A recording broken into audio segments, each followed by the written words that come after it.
भोला बाबा के नाम हे गे भोला बाबा के नाम, भोला बाबा के नाम हे गे भोला बाबा के नाम।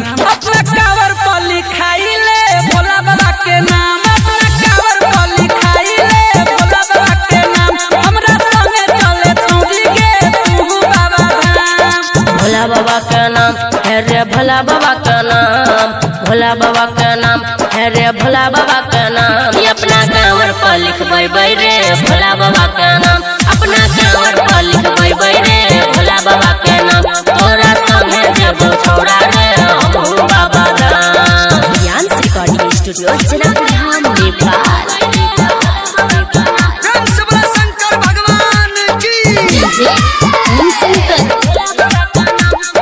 परसा हरभिंडा।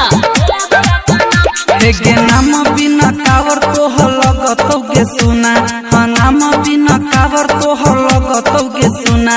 आया के पीछे तू लगवैले चुना चुना। अपना कावर पर लिखाई ले भोला बाबा के नाम, अपना कावर पर लिखाई ले भोला बाबा के नाम। हमरा संगे चले छौरी गे तू बाबा धाम। हमरा तोरा प्यार में कबो औते नहीं बाधा, हमरा तोरा प्यार में कबो औते नहीं बाधा।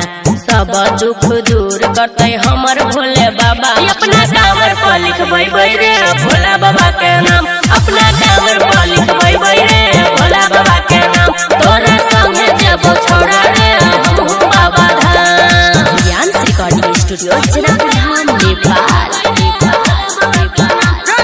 शंकर भगवान की डीजे ओम शंकर परसा हरभिंडा।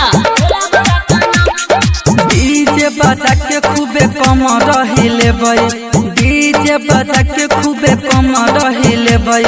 4 बजे भोर में जल चढ़ेबै। अपना कावर पर लिखाई ले भोला बाबा के नाम, अपना कावर पर लिखाई ले भोला बाबा के नाम। हमरा संगे चले छौरी गे तू बाबा धाम। राइटर राम शरण रहते रे साथे, अरुण उजाला धनिक रहते रे साथे।